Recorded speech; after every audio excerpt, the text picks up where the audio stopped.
निकले प्रेम प्रवाह की जय हो।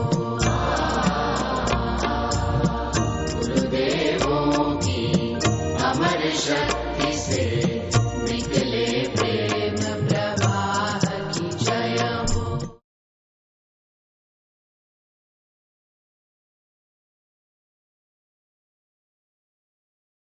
संस्कृतेन अपि अधिकं व्यवहारं कुर्वन्तु। तेन भवतां शब्दसम्पत्तिः वर्धते। अन्यथा शब्दस्य अन्वेषणं करणीयम्, इदानीं किं वक्तव्यं किं वक्तव्यम् इति।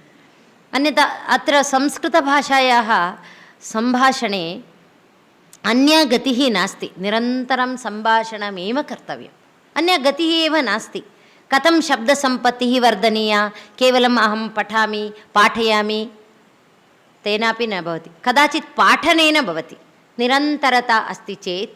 अतः अहं कदाचित् तत्र भगिन्याः समीपे उक्तवती, इदानीमेव याः काः सन्ति तत्र गृहसमीपे लघु लघु बालान् अथवा ज्येष्ठान् किञ्चित् पाठयन्त्यः सन्ति भवत्यः। इतः परं सर्वाः अपि एकः चेत् एकः, सर्वाः अपि प्रयत्नं कुर्वन्तु, पाठयन्तु। एतेन भवताम् अन्तःशक्तिः वर्धते। अहमपि काचित् महिला, अतः वदामि, वस्तुतः पाठनेन एवं शक्तिः वर्धिता भवति, शक्तिः वृद्धा भवति। वस्तुतः तम् आनन्दं पाठयित्वा एव जानीमः। अहं तु प्रायः इदानीं पाठं विना स्थातुं न शक्नोमि एव कदापि। अस्माकं तत्र मे मासे एप्रिल् मासे किञ्चित् विरामः भवति सङ्गनिकेतने, तत्र मङ्गळूरुनगरे। किन्तु अहं तस्मिन् समये किं करोमि, अन्यान्यपाठान् अङ्गीकरोमि। अन्यत्र कुत्रापि गमनम् अथवा गृहे स्थित्वा स्कैप् मध्ये अधिकपाठनं तत्सर्वम् अङ्गीकरोमि। कारणं पाठं विना स्थातुं न शक्नोमि, किन्तु गृहे पाकमपि करोमि। मम गृहे सामान्यतः उत्तमः एव पाकः भवेत्, तत्रापि उत्तमतया पचामि अहं। मम पतिः आपणे वा अथवा भोजनालयात् आनीतं वा अधिकं न खादति, गृहे एव पक्त्वा खादनीयं। पाकमपि करोमि, किन्तु पाकशालायाम् अधिककालं न तिष्ठामि। यद्यद् करणीयं सर्वम् अपि अत्यन्तं शीघ्रं कृत्वा बहिरागन्तव्यं, तथा। अतः भवत्यः अपि सर्वाः महिलाः सन्ति। अहं श्रुतवती अस्मि, यत्र नार्यस्तु पूज्यन्ते तत्र रमन्ते देवताः इति। तद्वदेव स्वामिनां तु आशीर्वादः अस्ति, प्रेरणा अस्ति, पुनः पुनः तेषाम् आदेशः अपि अस्ति। एतत् सर्वं मनसि निधाय काचित् स्त्री यदि मनः करोति, सङ्कल्पं करोति, जगति तले किमपि असाध्यं किमपि नास्ति। यदि स्त्री सङ्कल्पं करोति, निश्चयेन अपि, यदि स्त्री एव किञ्चित् गन्तव्यं वा न गन्तव्यं वा इति किञ्चित् मनसि एव, अथवा अग्रे गन्तव्यं वा न वा इति यदि चिन्तयति तर्हि साध्यं नास्ति। यदि स्त्री चिन्तयति निश्चयेन भवति एव, पुनः प्रश्नः नास्ति। भवत्यः अपि एकैककुटुम्बे सन्ति, अतः कुटुम्बस्य अपि एवमेव मम कुटुम्बं तिष्ठेत् यदि एका स्त्री चिन्तयति तथैव कुटुम्बं नयति। अतः स्त्रियः चिन्तनम् अस्ति। अतः एव स्वामिनः प्रायः भवतीषु एतद् दायित्वं दत्तवन्तः इति अहं चिन्तयामि।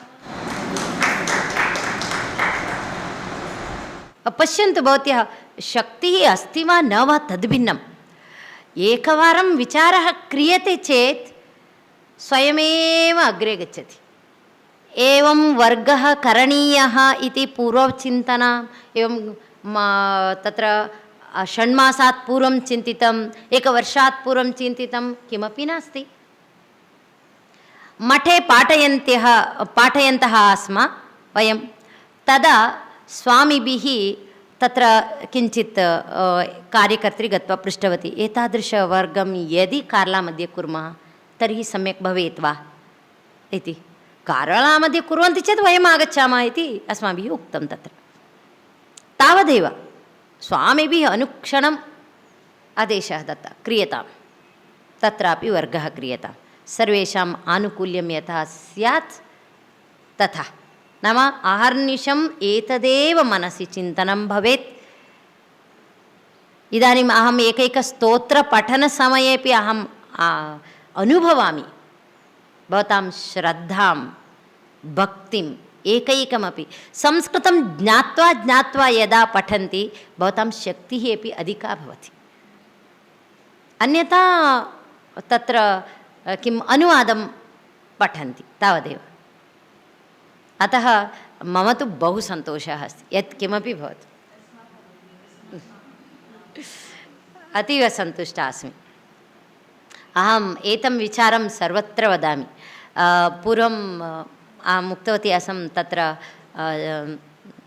राजपाಳ್यनगरे प्रायः 300 महिलाः वेदपाठनम् अपि कुर्वन्ति, वेदमपि जानन्ति। तथा एक राजकुटुम्बम् अस्ति तद्वत्। सा एका राजकुटुम्बिनी राजमाता अस्ति, सा सुदक्षिणा इति सर्वत्र सर्वासां कृते सा व्यवस्थां करोति। सर्वाः महिलाः गृहं परित्यज्य आगत्य पठन्ति, तत्र एका व्यवस्था अस्ति। तदनन्तरं मया दृष्टम् अत्रैव। बहु सन्तुष्टा अस्मि। अस्तु, इदानीं द्रौपदी युधिष्ठिरम् एव साक्षात् वदन्ती अस्ति, पूर्वं भवान् महाधनं शयनम् अधिरूढः स्तुतिगीतमङ्गलैः यः विबोध्यसे सः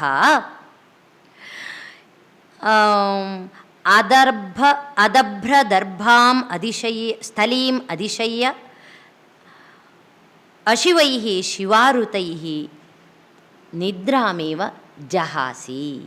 निद्रां त्यक्त्वा तथैव उत्थितः अस्ति इति सा वदति। अग्रिमश्लोकः अस्ति, अग्रिमश्लोकः अपि समाप्तः। पुरोपनीतं, तद् वक्तव्यमासीत् तत्र। पुरोपनीतम्, उपनीतम् अस्ति किल, रामणीयकम् उपनीतम् इति अर्थः। समीपं नीतम् इति अर्थः न, रामणीयकं गतं, रामणीयकं प्राप्तम् इत्यर्थः उपनीतम् इत्यर्थे। रामणीयकं जातम्, उपनीतम् अस्ति किल, वपुः रामणीयकम् उपनीतं, रामणीयकं जातं, रामणीयकं प्राप्तम् इत्यर्थः। केवलम् अस्तु। अनारतं किल इदानीं श्लोक। अनारतं यौ मणिपीठशायिनौ अरञ्जयत् राजशिरस्रजां रजः निषीदतस्तौ चरणौ वनेषु ते मृगद्विजालूनशिखेषु बर्हिषाम्। अत्र पदविभागः इति अधिकाः शब्दाः न सन्ति।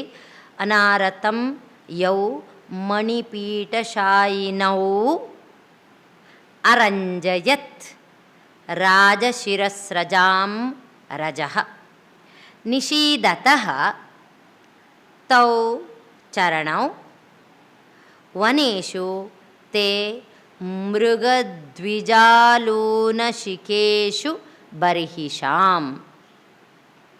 अनारतम् अस्य तात्पर्यमेवमस्ति, पूर्वं भवतः चरणौ सर्वेपि सामन्तराजानः ये सन्ति, सामन्तराजानः नाम राज्ञे करं यच्छन्ति।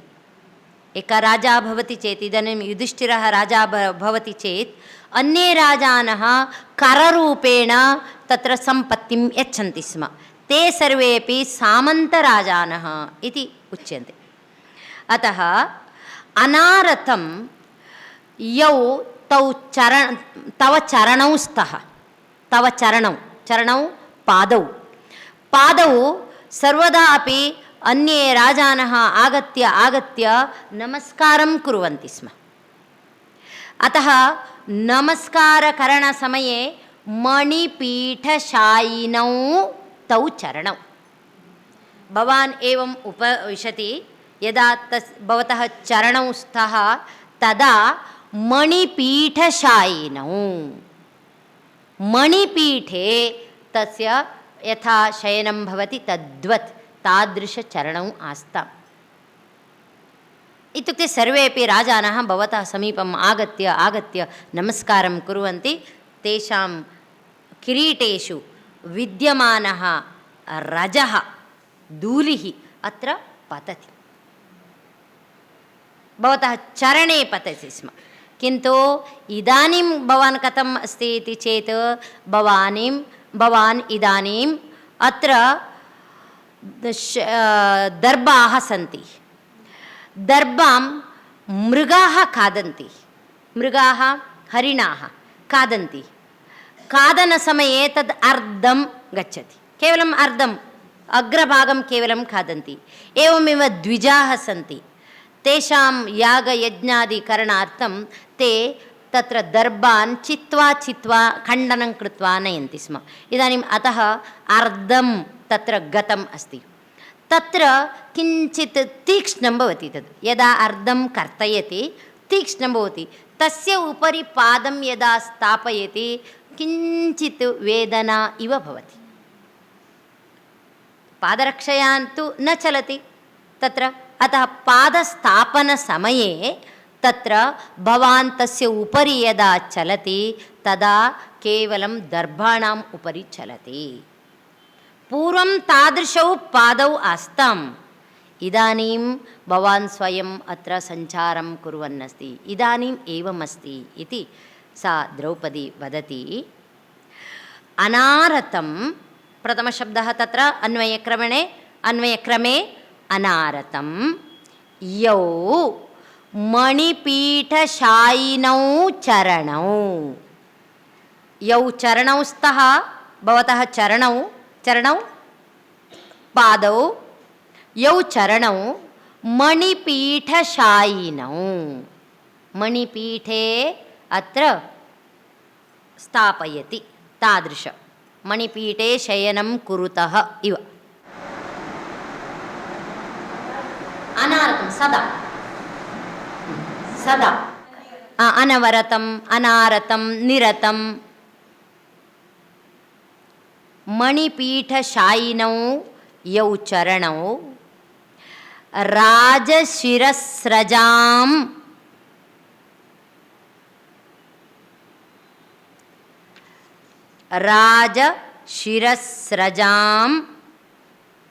रजः।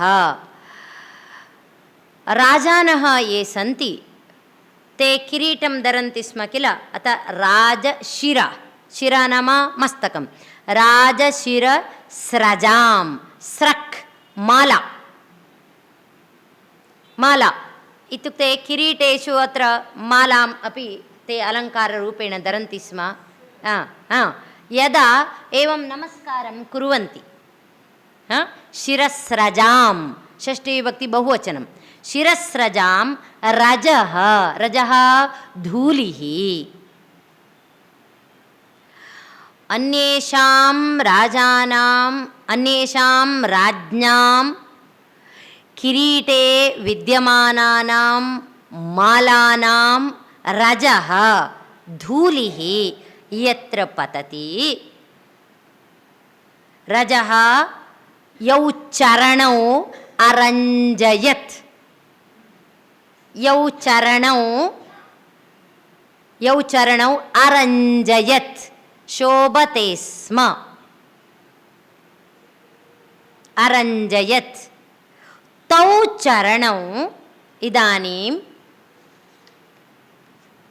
तौ चरणौ इदानीं वनेषु मृगद्विजालूनशिकेषु, हरिणाः मृगाः, द्विज ब्राह्मणाः, लून लुनाति कर्तयति लून लुनाति अत्र लून अस्ति कर्तितम् इत्यर्थः लुनाति लुनाति कर्तयति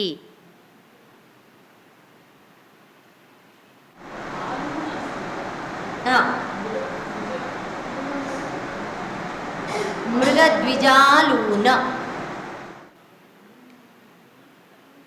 मृगैश्च द्विजैश्च तत्र चिह्नितम् अथवा कर्तितम् आलूनं तदपि शक्यते आ इति उपसर्गयोगेन मृगद्विज आलूनम् अपि शक्यते अत्र समासयुक्तपदमस्ति मृगद्विजालूनं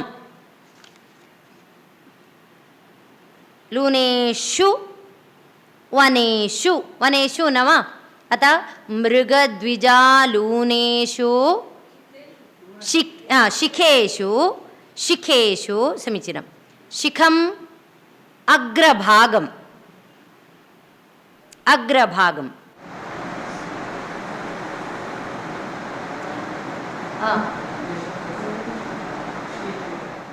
न न अत्र द्विज ब्राह्मणाः इत्येव कुशान् नयन्ति स्म बर्हिः बर्हिः नाम कुशः इत्यर्थः बर्हिः बर्हिषि बर्हींषि यथा हविः हविषि हविषि हवींषि इतिवत् एतद् बर्हिः नपुंसकलिङ्गशब्दः बर्हिः नाम कुशः तत् बर्हिषां षष्ठीविभक्तिः अस्ति अतः बर्हिषां कुशानां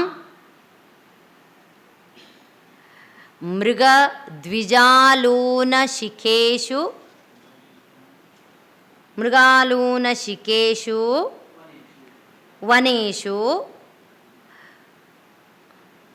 बर्हिषां बर्हिषां कुशानाम् उपरि यौ चरणौ इदानीं यौ चरणौ तत्र निषीदतः तौ एव चरणौ इदानीं वनेषु मृगद्विजालूनशिखेषु बर्हिषां बर्हिषां कुशानाम् उपरि निषीदतः निषीदतः स्थापयतः चरणौ इति द्विवचनं खलु अतः निषीदति निषीदतः निषीदन्ति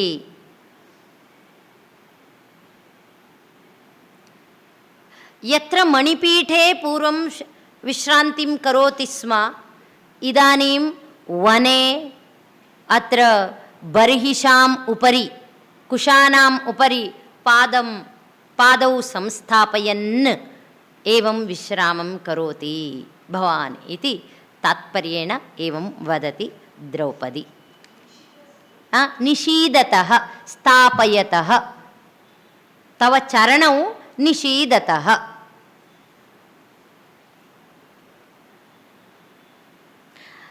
पुनः अत्र अन्वयं वदामि अनारतं यौ मणिपीठशायिनौ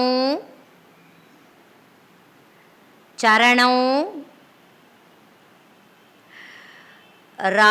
राजशिरस्रजां रजः अरञ्जयत् तत्र मणिपीठशायिनाव अरञ्जयत् अस्ति किल यान्तावान्तदेशसन्धिः अस्ति अतः मणिपीठशायिनौ विभज्य अस्ति वा मणिपीठशायिनौ राजशिरस्रजां राज्ञां शिरसि स्रक् अस्ति स्रक् माला स्रजां मालानां रजः रजः धूलिः रेणुः अरञ्जयत् तौ एव चरणौ यौ एवम् अरञ्जयत् यौ चरणौ एवं रूपेण अरञ्जयत् तौ एव चरणौ इदानीं वनेषु कीदृशेषु मृगद्विजालूनशिखेषु वनेषु मृगद्विजालून शिखेषु बर्हिषां वनेषु, बर्हिः कुशानां, कुशाः एव सन्ति, तादृशानां वनेषु तौ चरणौ निषीदतः, निषीदतः स्थापयतः, निषीदतः उपविशतः तिष्ठतः इत्यपि शक्यते। निषीदति, अहं निषीदामि, उपविशामि इत्यर्थे। ज्ञायते वा? किं किं? बर्हिषां कुशानां, कुशा तृणविशेष, दर्भा इति उच्यते किल।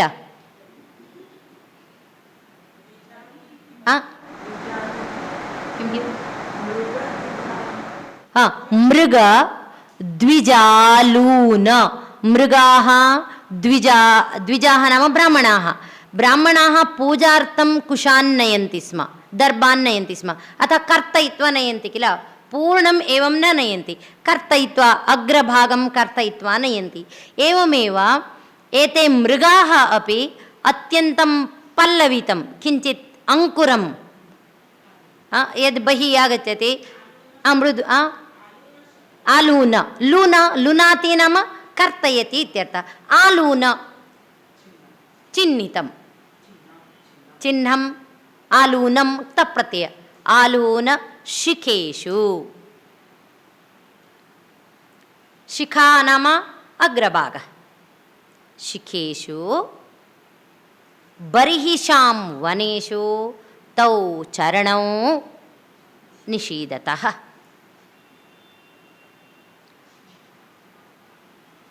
पूर्वं भवान् तथा आसीत्, किन्तु इदानीं वनस्य मध्ये एवं करोति इति द्रौपदी वदति। दीनावस्थया, किन्तु यामपि अवस्थां प्राप्नोतु युधिष्ठिरः तथैव तिष्ठति, स्थितप्रज्ञः। अस्तु, पुरोपनीतं न वा? न न न, द्विषन्निमित्त, द्विषन्निमित्ता यदियं दशा ततः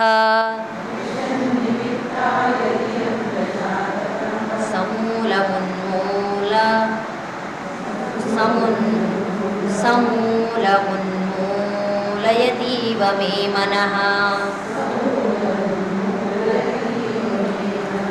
तथैव अस्ति किल, अत्र द्विवारं तत्र मूलशब्दः अस्ति, समूलमुन्मूलयतीव मे मनः।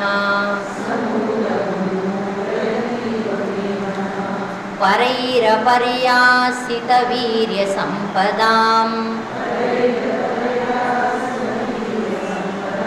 पराभवोऽप्युत्सव एव मानिनाम्।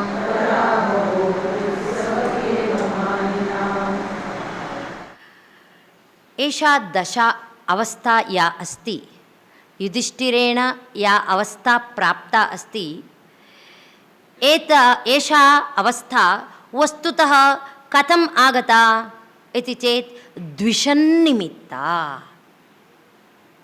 नाम शत्रवः दत्तवन्तः। एताम् अवस्थां स्वयं सः स्वीकृतवान् इति चेत् इत्यपेक्षयापि एते द्विषः शत्रवः दत्तवन्तः सन्ति। एषा दशा कथं प्राप्ता? द्विषन्निमित्ता, शत्रवः दत्तवन्तः सन्ति। अतः तस्मात् मे मनः, मम मनः एतस्मात् उन्मूलयति इव, पूर्णरूपेण उन्मूलयति, उन्मूलयति निष्कासयति इव। अतः एतत् सर्वम् अस्माकं या सम्पत् आसीत्, यत् ऐश्वर्यमासीत्, सर्वम् अपि एतद् परैः अपर्यासितं, शत्रुभिः अस्माकं सम्पत् सर्वम् अपि सर्वां सम्पदम् अपि अत्र अपर्यासितम् अस्ति, अपर्यासिता अस्ति सम्पत्। अपर्यासित अर्थं वदामि, सामान्य अर्थः एवम् इत्युक्ते एषा दशा अस्माभिः कथं प्राप्ता, एतत् सर्वमपि द्विषन्निमित्ता अस्ति, शत्रुभिः एव एवं कारिता अस्ति, तस्मात् मम मनः दुःखम् एति, तस्मात् मम मनः दुःखं प्राप्नोति इति अन्ते एषा द्रौपदी वदति। यदियं दशा, यत् इयं दशा, दशा अवस्था, इयं दशा द्विषन्निमित्ता, केन कारणेन प्राप्ता, द्विषन्निमित्ता एषा दशा प्राप्ता। यदियं दशा द्विषन्निमित्ता, ततः तस्मात् कारणात् मे मनः समूलं मूलसहितम् उन्मूलयति इव, उत्पाटयति इव, किं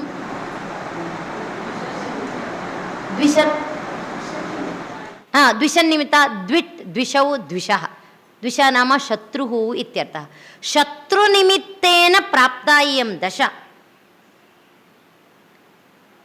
अतः मम मनः तस्मात् कारणात् मम मनः उन्मूलयति इव, उत्पाटयति इव, उत्पाटयति एवं उत्पाटयति। इदानीं सस्यानि सन्ति इति चिन्तयतु, तत्र कुतृणानि सन्ति, कुतृणानि तानि सर्वाणि उत्पाटयति, उत्पाटयति नाम मूलसहितं निष्कासयति, अर्धं कृत्वा न भवतु, पुनः यदा किञ्चित् सस्यं वर्धते तदा निष्कासयामि इति त्यजति वा, न खलु, पूर्णरूपेण उत्पाटयति। अतः इयं या दशा अस्ति सा द्विषन्निमित्ता अस्ति, तस्मात् मम मनः उन्मूलयति इव, उत्पाटयति इव, पूर्णं निष्कासयति इव। अतः परैः अपरियासितवीर्यसम्पदाम्, परैः, परैः शत्रुभिः, अत्र परः इत्युक्ते शत्रुः इति अर्थः गृहीतव्यः। परैः शत्रुभिः अपरियासित, अपरियासित दूरीकृत अथवा अस्माकं सम्पदं सर्वं ते हृतवन्तः सन्ति, अपहृतवन्तः सन्ति। परैः अपरियासित वीर्यसम्पदाम्, भवतः सम्पत् कीदृशसम्पत् अस्ति, राज्यसम्पत्तु अस्ति एव, पुनः वीर्यसम्पत् अस्ति, वीर्यं शौर्यं, तादृशसम्पद् अपि परैः, परैः शत्रुभिः वीर्यसम्पत् अपरियासिता अस्ति, अपरियासिता अपहृता अस्ति। अपरियासित, अपरियार्य, अर्य, अपरियासित दूरीकृत, अपहृत, अपरियासिता सम्पदाम्, न दूरीकृता इत्यर्थः, अपहृता सम्पदं सर्वं, वीर्यसम्पदं सर्वमपि दूरीकृतम् अपहृतम् अस्ति। तादृशं भवन्तं पश्यामि चेत् मे मनः किं भवति, समूलम् उन्मूलयति इव, मे मनः समूलम् उन्मूलयति इव, उत्पाटयति इव इति वदति। अनन्तरम् अथवा मानिनां अभिमानिनः ये सन्ति मानिनां मानिनौ मानिनः मानवन्तः इत्यर्थः मानवन्तः ये सन्ति मानिनां पराभवः अपि उत्सवः एव अत्यन्तं परोक्षेण किञ्चित् वक्रबुद्ध्या वदति इति अस्ति किल तद्वत् अथवा मानिनां पराभवः पराजयः शत्रुनिमित्तः यः पराजयः प्राप्तः अस्ति सः पराभवः अपि उत्सवः एव उत्सवे वयं किं कुर्मः अत्यन्तं सन्तोषेण आचरणं कुर्मः नूतनवस्त्रं धरामः तत्र मधुरं खादामः किञ्चित् वैभवेन तस्य आचरणं सन्तोषेण कुर्मः एषः अपि पराभवः भवतः उत्सवः एव कदाचित् मम तु एवं भवति एतत् सर्वं दृष्ट्वा इयं या दशा अस्ति तद् परैः अपरीयासितवीर्यसम्पदाम् अन्यैः शत्रुभिः भवतः वीर्यसम्पत् यदस्ति तां सम्पदम् अपि ते स्वीकृतवन्तः अतः एषा दशा एषा अवस्था सर्वा अपि द्विषन्निमित्ता प्राप्ता अस्ति शत्रुभिः प्रापिता अस्ति अतः एतत् सर्वं पश्यामि चेत् मम मनः किं वदति समूलम् उन्मूलयति इव किन्तु भवतः तु मानिनां पराभवः अपि उत्सव एव व्यङ्ग्यरूपेण पराभवः अपि मानिनाम् उत्सवः एव भवतु उत्सवरूपेण इति चिन्तयतु किन्तु एतावत् पर्यन्तम् एवं वदति चेदपि सः स्थितप्रज्ञः यथा आसीत् तथैव अस्ति सर्वमपि शृण्वन्नेव अस्ति द्रौपद्याः वचनं प्रत्युत्तरं न ददाति सामान्यतः समाजे अस्माकं तथैव खलु यदि प्रत्युत्तरं ददाति किञ्चित् इतोपि वयं वदामः प्रत्युत्तरमेव न ददाति चेत् कोपः इतोपि भवति वा न वा यत् किमपि भवतु उत्तरं प्रथमं ददातु न वा एवं वदामः खलु यत्किमपि भवतु प्रथमम् उत्तरं ददातु प्रत्युत्तरं ददातु इति भवान् तर्जयतु निन्दतु अथवा प्रशंसतु यत्किमपि करोति चेदपि मौनम् एवम् उपविशति चेत् कोऽपि लाभः न भवति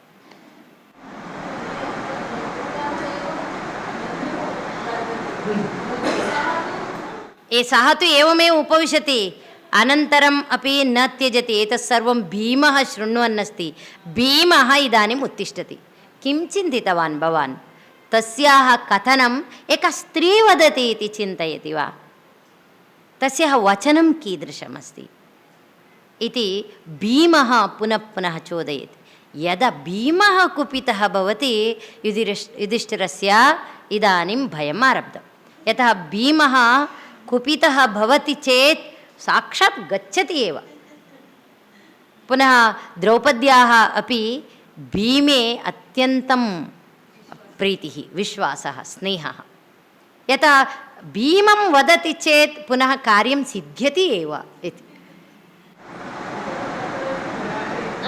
विराटनगरे अपि सा गत्वा युधिष्ठिरं न वदति एतस्य प्रयोजनमेव नास्ति अत्र वदति चेदपि प्रयोजनं नास्ति इति अतः गत्वा भीमं वदति कीचकवधसन्दर्भे विराटनगरे अतः कार्यं सिद्ध्यति सौगन्धिका पुष्पस्यापि आनयने अन्यं कमपि न वदति भीममेव वदति गत्वा आनयतु अतः भीमं वदति चेत् यत्किमपि कार्यं सिद्ध्यति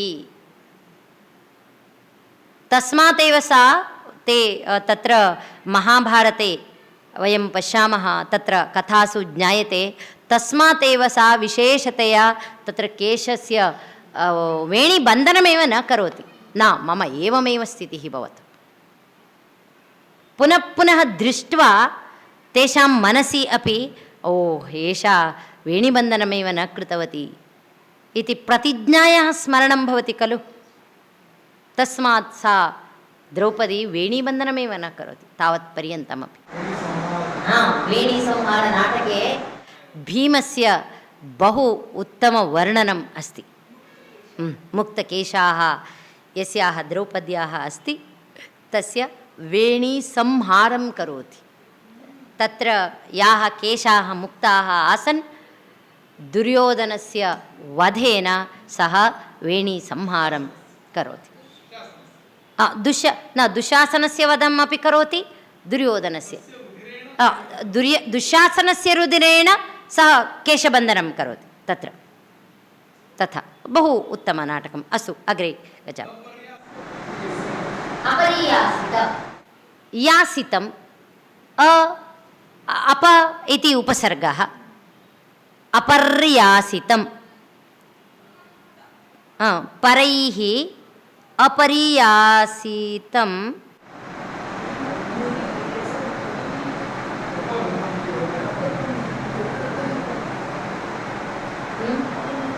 अपहृतं, किन्तु यासितम् इत्यपि न भवति। भवन्तः इदानीम् उक्तवन्तः, मम अपि इदानीम् अपरियासितं परि इति उपसर्गः स्वीक्रियते चेदपि न शक्यते, तथा अ इति भवति खलु। अपरियासितं दूरीकृतम्, अप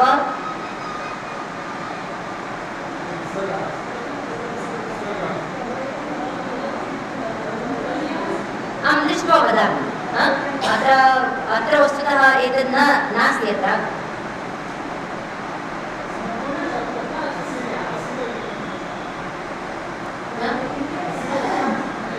असिता अपि नास्ति। कदाचित् सम्पूर्णशब्दः एव स्यात्, अपरियासितम् अपहृतम् इत्येव स्यात्। अत्र उपसर्गः न स्यात् कदाचित्। अपहृतं न अपाहृतम्। अपाहृतमपि भवितुमर्हति। अप आ इति उपसर्गः, अप अपि उपसर्गः, आ अपि उपसर्गः। अपहृतम् अपाहृतं, तत्र अपहृतम् इत्यत्र तु क्लेशः एव नास्ति। अपरियासितम् इत्यत्र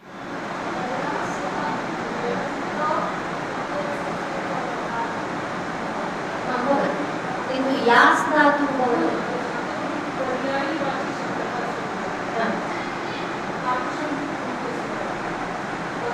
पर्यायवाची शब्दः अपरियवर्तितम् इत्येव अस्ति।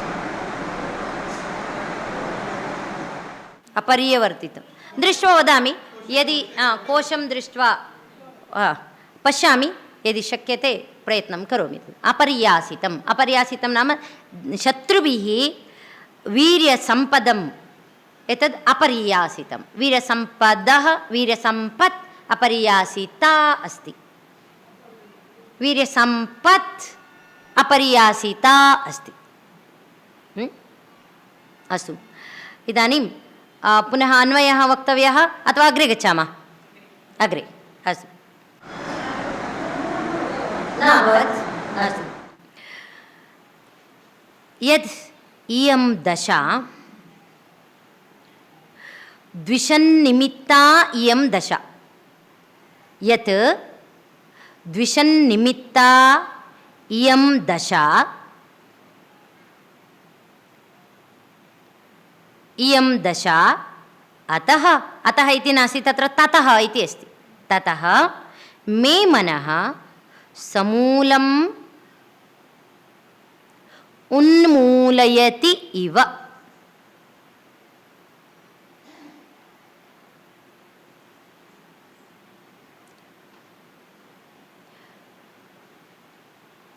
परैः परैः अपरियासितवीर्यसम्पदां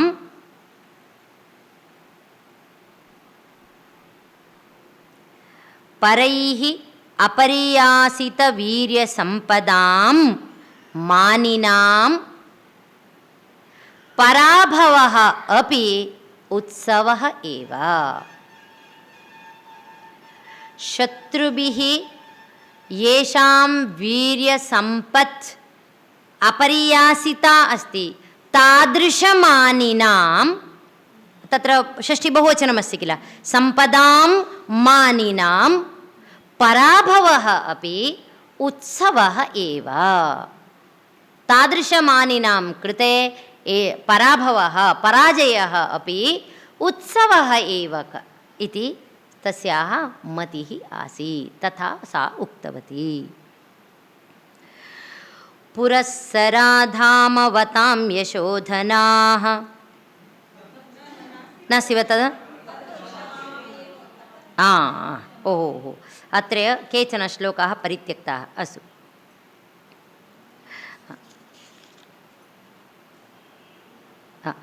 अथ क्षमामेव निरस्तविक्रमः चिराय पर्येषि सुखस्य साधनम् विहाय लक्ष्मीपतिलक्ष्मकार्मुकम् जटाधरः सञ्जुहुदीह पावकम् जटाधरः सञ्जुहुदीह पावकम्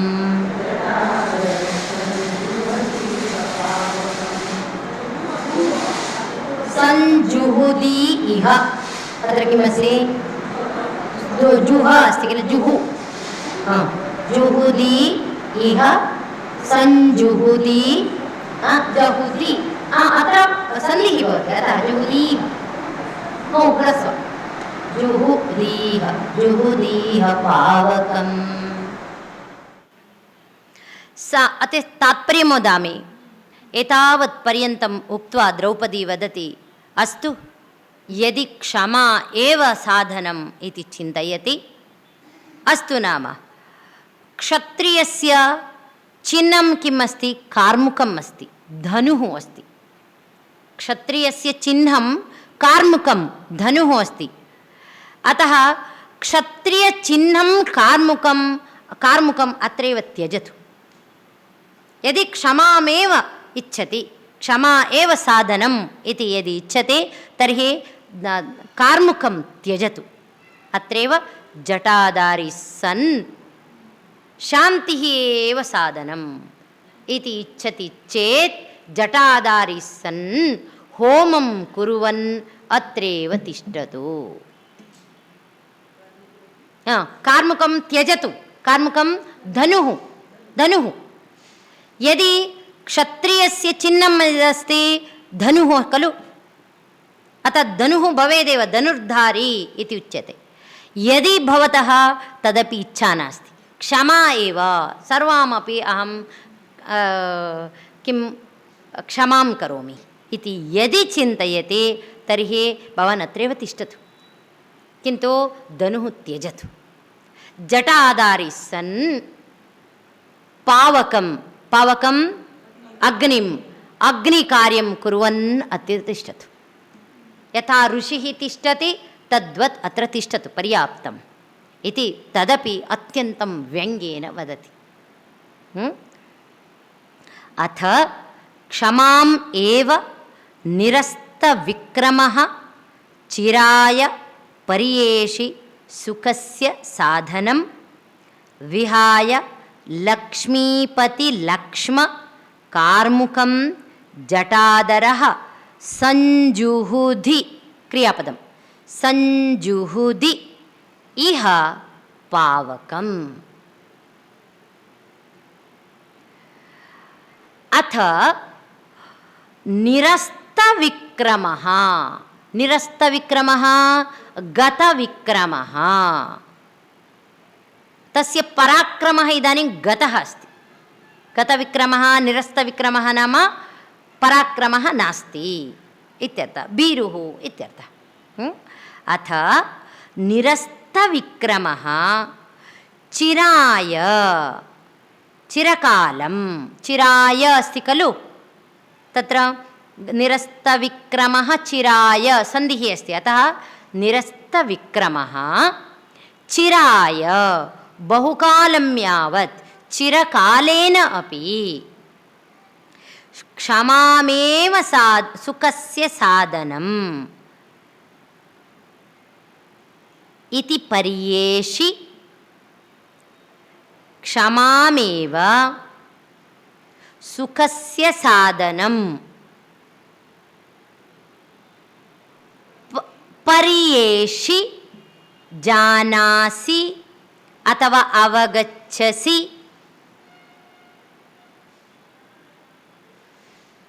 सुखस्य साधनं किं क्षमामेव सुखस्य साधनम् इति पर्येषि पर्येषि अवगच्छसि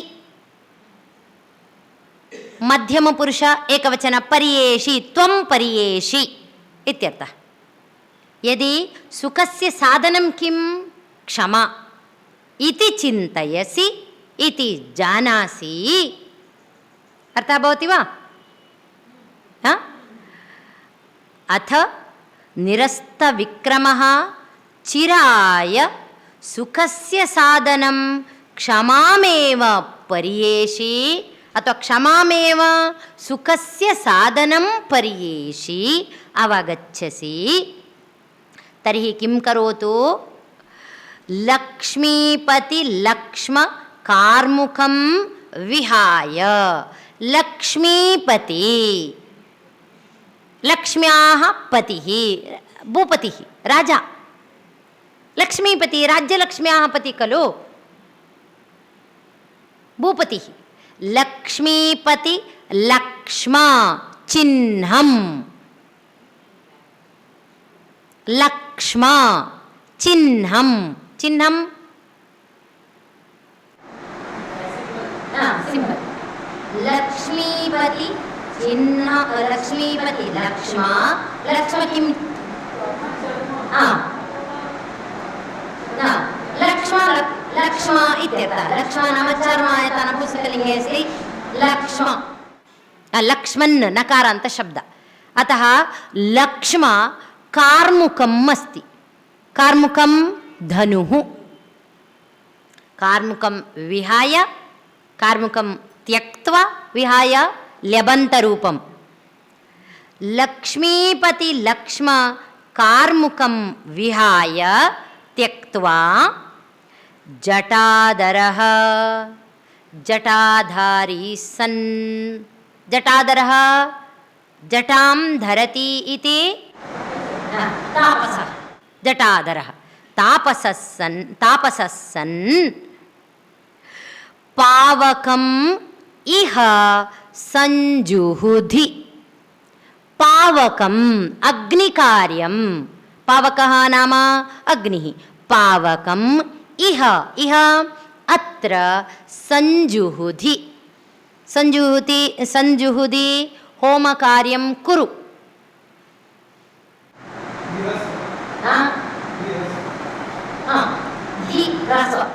संजुहुधि यज्ञं करोतु तात्पर्यम् एवं जटाधरस्सन् यथा तापसाः अग्निकार्यं कुर्वन्ति तद्वत् भवानपि अत्र उपविशतु उपविश्य अग्निकार्यं कुर्वन् तिष्ठतु क्षत्रियधर्मः यः अस्ति तत्र युद्धकरणम् अस्ति अतः पूर्णरूपेण एकैकम् अक्षरमपि न वदति पश्यतु लक्ष्मीपति लक्ष्म कार्मुकं विहाय जटाधरः सन् अत्र इह पावकं संजुहुधि अत्र अग्निकार्यं करोतु उपविश्य अन्यत् किमपि भवता न साध्यते न साध्यम् इति सा चोदयति प्रचोदयति प्रेरणां ददाति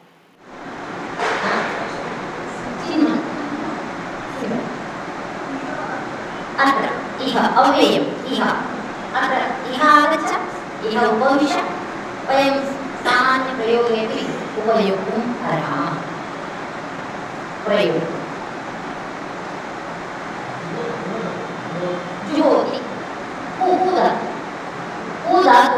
किन्तु क्रियापदं जुहोति इति भवति। जुहोति, जुहुतः, जुह्वति। बहुवचनं जुह्वन्ति न भवति, जुह्वति।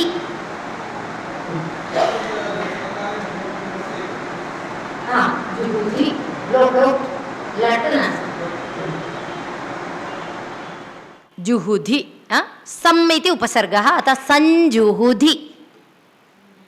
सम् इति उपसर्गः, सञ्जुहुधि परसवर्णसन्धिः भवति अत्र सञ्जुहुधि। यथा मम् दिरं मन्दिरं भवति, एवं सम् जुहोति सञ्जुहोति। अस्तु, पुनः अन्वयं वदामि। अथ निरस्तविक्रमः चिराय सुखस्य साधनं क्षमामेव पर्येषि लक्ष्मीपतिलक्ष्मकार्मुकं विहाय। क्षमामेव पर्येषि मध्ये प्रथमपङ्क्तौ अस्ति। पर्येषि अवगच्छसि, जानासि, चिन्तयसि। तर्हि किं करोतु? लक्ष्मीपतिलक्ष्मकार्मुकं विहाय जटाधरः सन् पावकम् इह सञ्जुहुधि। अग्निकार्यं कुरु इति तात्पर्यम्।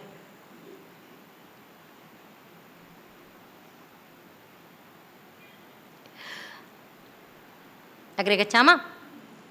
न समयपरिरक्षणं क्षमं ते निकृतिपरेषु परेषु भूरिधाम्नः हरिषु हि विजयार्थिनः क्षितीशा विदधति सोपदि सन्धिदूषणानि।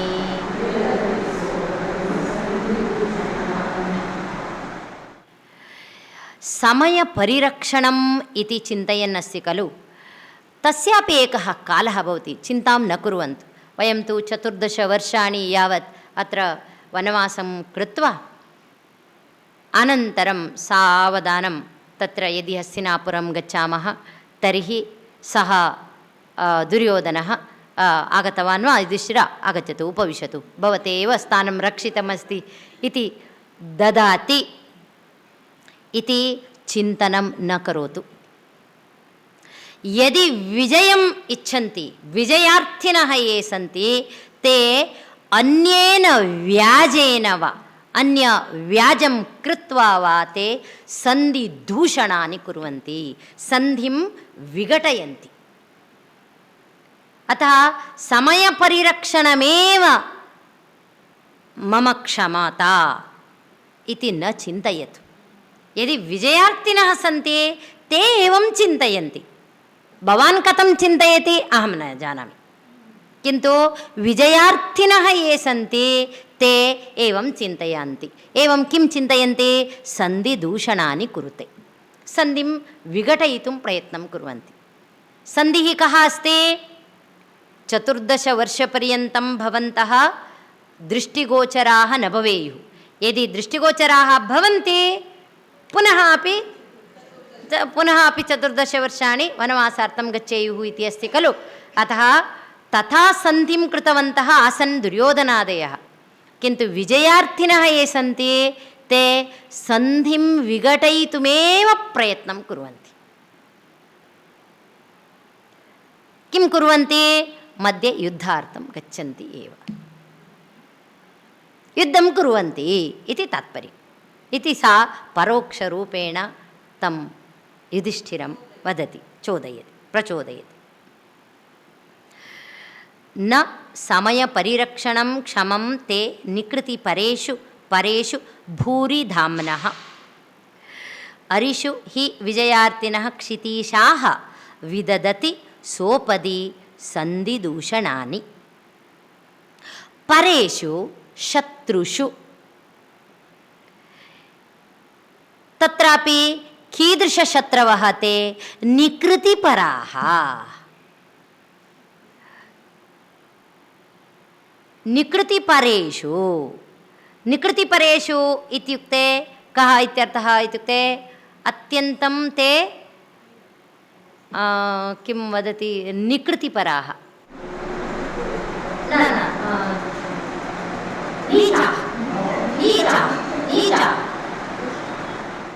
अत्यन्तं नीचाः ते नीचेषु निकृतिपरेषु परेषु ये शत्रवः सन्ति ते नीचपराः सन्ति नीचाः सन्ति नीचपरेषु अतः निकृतिपरेषु परेषु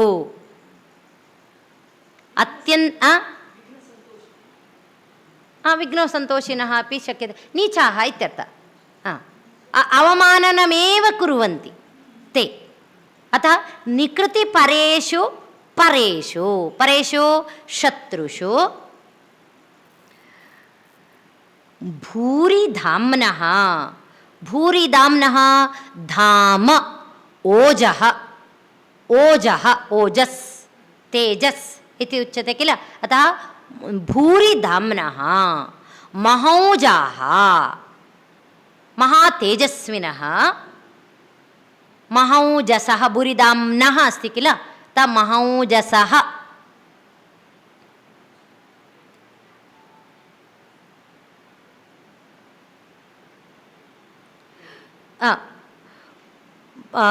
भूरिधाम्नः ते ते नाम अत्र तव महौजसः ते क्षमं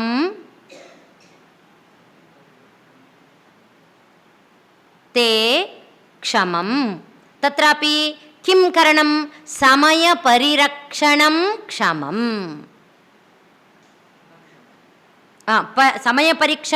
समयपरिरक्षणं न क्षमम् निकृतिपरेषु परेषु अत्यन्तं नीचाः सन्ति ते शत्रवः तादृशेषु शत्रुषु भूरिधाम्नः ते अत्यन्तं महातेजस्वी अस्ति महापराक्रमी अस्ति भवतः महापराक्रमिणः भवतः ते नाम तव तत्र भूरिधाम्नः ते समयपरिरक्षणं न अहं चिन्तां न करोतु अहं किञ्चित् निरीक्षणं करोमि समयपरिरक्षणं करोमि समयनिरीक्षणं करोमि एतद् समयपरिरक्षणं न क्षमं न उचितं समीचीनं न अत्यन्तं नीचाः ये सन्ति नीचेषु अहं समयं निरीक्षे इति एतद् यद् चिन्तनमस्ति किल एतद् यद् चिन्तनं तव उचितं न क्षमं न समुचितम् एतत् विजयार्थिनः क्षितीशाः राजानः क्षितिः नाम भूमिः क्षितीनाम् ईशाः प्रभवः राजानः विजयार्थिनः क्षितीशाः विजयं ये इच्छन्ति ते एव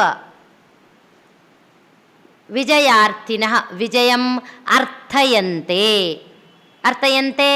इच्छन्ति विजयार्थिनः विजयार्थिनः क्षितीशाः अरिषु शत्रुषु सोपधि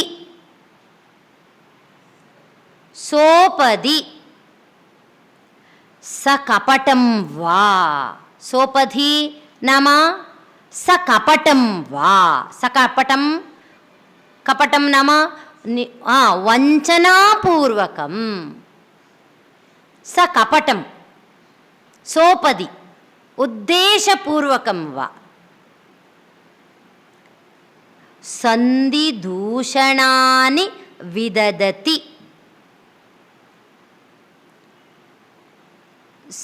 केनचित् व्याजेन वा व्याजः शब्दः ज्ञायते केनचित् व्याजेन व्याजा नाम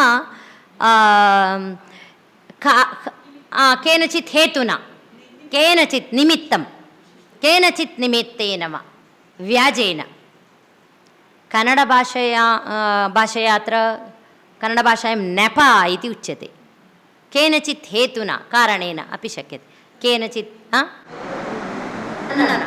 प्रयोजनं न केनचित् हेतुना केनचित् कारणेन निमित्तेन केनचित् निमित्तेन वा व्याजेन सन्धिदूषणानि दोषम् आरोप्य सन्धिदूषणानि विददति विददति बहुवचनं विजयार्थिनः क्षितीशाः किल विददति कुर्वन्ति सन्धिदूषणानि कुर्वन्ति सन्धिदूषणानि नाम सन्धि विघटनं कुर्वन्ति इत्युक्ते दोषम् आरोप्य सन्धेः विघटनं कुर्वन्ति सन्धिदूषणानि कुर्वन्ति दूषणं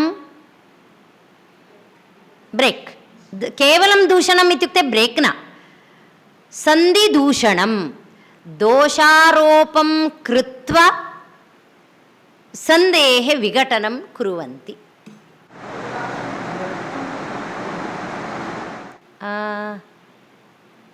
अवसरं व्यर्थं न कुर्वन्ति सन्धिदूषणानि विददति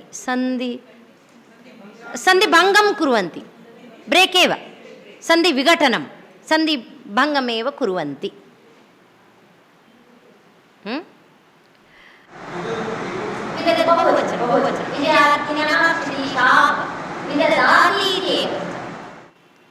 वि इति उपसर्गः दा धातोः विददाति एकवचनं बहुवचनं विददति यथा ददाति ददतः ददाति दत्तः ददति रूपं किल एवम् एतदपि विदधाति अतः विदत्तः विददति करोति सन्धिदूषणानि विददति कुर्वन्ति बहुवचनमस्ति अतः कुर्वन्ति सन्धिदूषणानि कुर्वन्ति अन्वयं वदामि अर्थं निकृति परेषु परेषु ये अत्यन्तं नीचाः सन्ति वञ्चनेन एव कार्यं कुर्वन्ति तादृशशत्रवः ये सन्ति तेषां पुरतः भवान् अत्यन्तं पराक्रमी अस्ति तादृशपराक्रमिणः भवतः समयपरिरक्षणं समयनिरीक्षणम् उचितं न विजयार्थिनः क्षितीशाः ये सन्ति ते अरिषु शत्रुषु व्याजेन एव उद्देशपूर्वकम् एव केनचित् निमित्तेन वा कपटं कृत्वा वा ते सन्धिदूषणानि नाम सन्धिभङ्गं कुर्वन्ति अतः भवान् समयनिरीक्षणं न करोतु सन्धिभङ्गम् एव करोतु इति तात्पर्यम्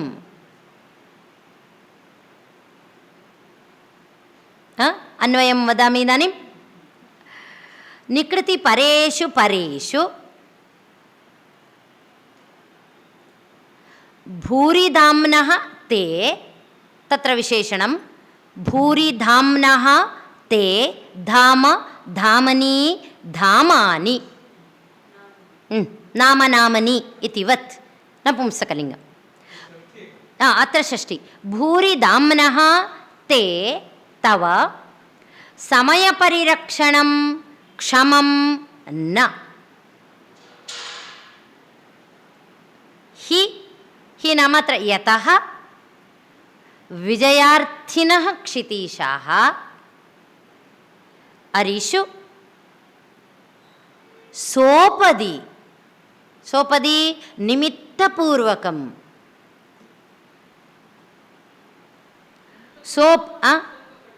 किं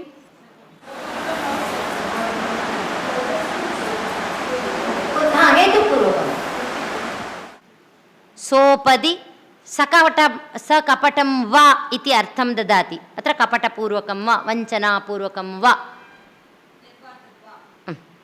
यद्वा तद्वा नास्ति. सोपदि उद्देशपूर्वकं वा सन्धिदूषणानि विदधति, सन्धिभङ्गं कुर्वन्ति इति तात्पर्यम्.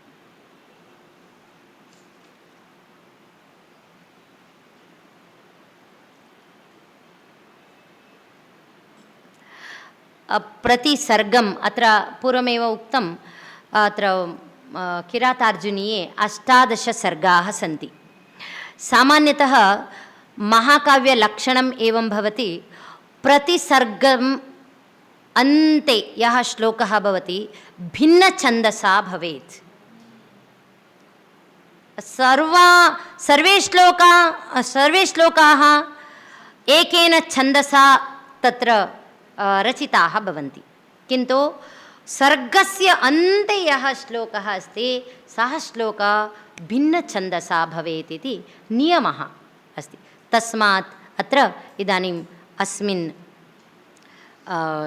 सर्गे अन्ते यः श्लोकः अस्ति द्रौपद्याः वचनं तस्य भिन्नछन्दसा अत्र रचितः अस्ति.